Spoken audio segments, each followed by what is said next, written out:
Oi, de novo, chegamos à terceira parte dessa psicoleitura sobre este tema fascinante.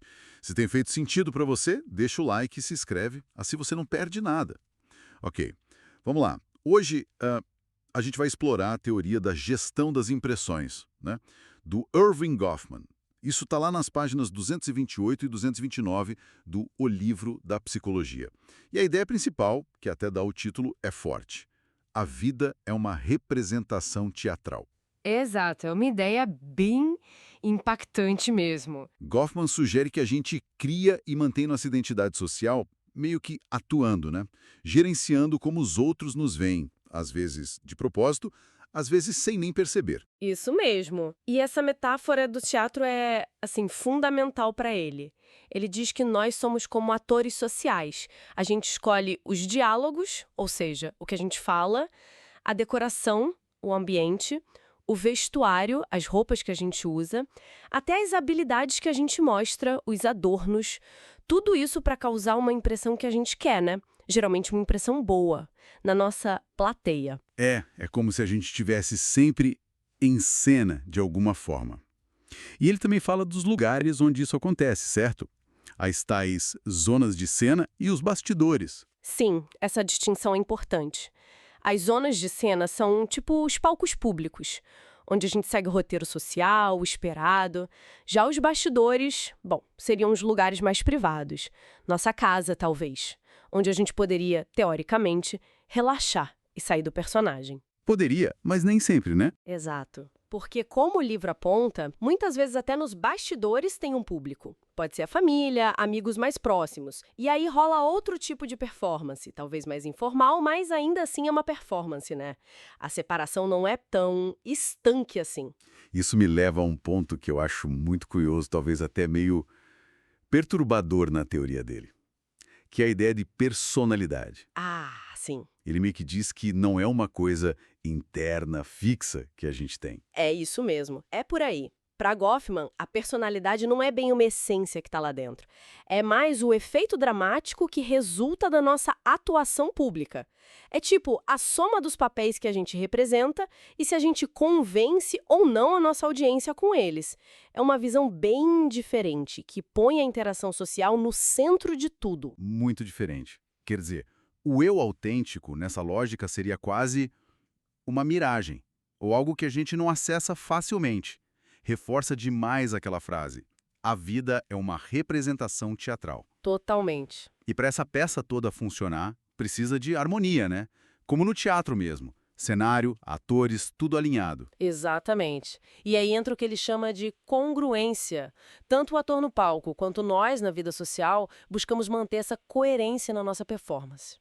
E para isso dar certo, Goffman diz que todo mundo envolvido na interação precisa concordar com a definição da situação. Definição da situação, o que seria isso na prática? Me dá um exemplo. É tipo um acordo silencioso, sabe? Sobre o que está acontecendo ali, quais as regras do jogo naquele momento, as características da situação, o que se espera de cada um, os limites.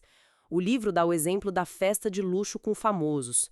Todo mundo ali meio que aceita essa definição. Ok, estamos numa festa chique, aqui tem celebridades, vamos agir de acordo. As celebridades agem como celebridades, esperam ser tratadas assim e esperam que os outros garçons, convidados também cumpram seu papel dentro dessa definição. Entendi. É um consenso sobre a realidade daquele instante específico. Ok, mas e se esse consenso começa a falhar? Se a definição da situação fica meio abalada? O livro menciona, por exemplo, servirem pizza nessa festa de gala, ou aparecer gente que claramente não é dali.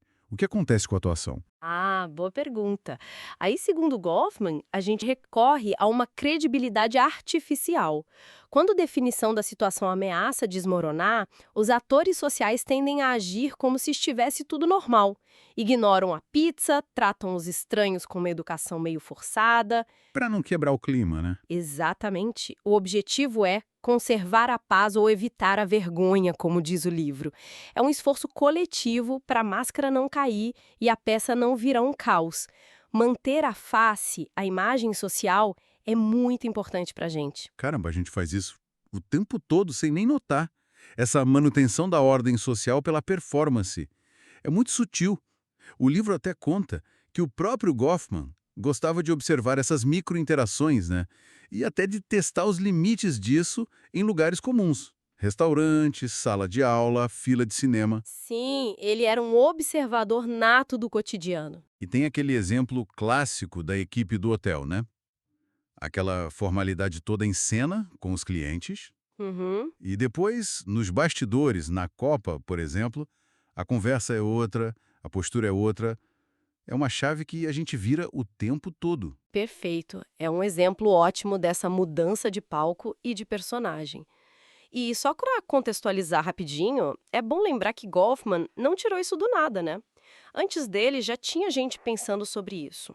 O William James, por exemplo, já falava da diferença entre identidade privada e pública. Ah, sim. E o Charles Cooley com a ideia do eu espelho, aquela noção de que a gente se vê um pouco como imagina que os outros nos veem. Goffman aprofundou muito isso. E o trabalho dele continua relevante, imagino. Com certeza. O livro menciona brevemente Leary e Kowalski, que estudaram como essa gestão de impressões afeta nosso bem-estar, nossa saúde mental até.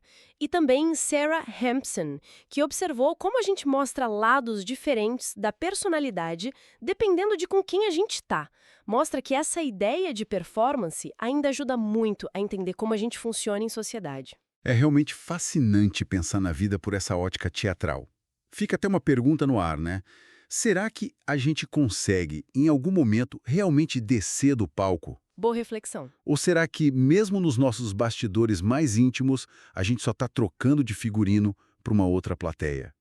Talvez até para a gente mesmo? Fica aí para pensar. Curtiu? Então já deixa o like. Isso ajuda muito. Forte abraço e até o próximo.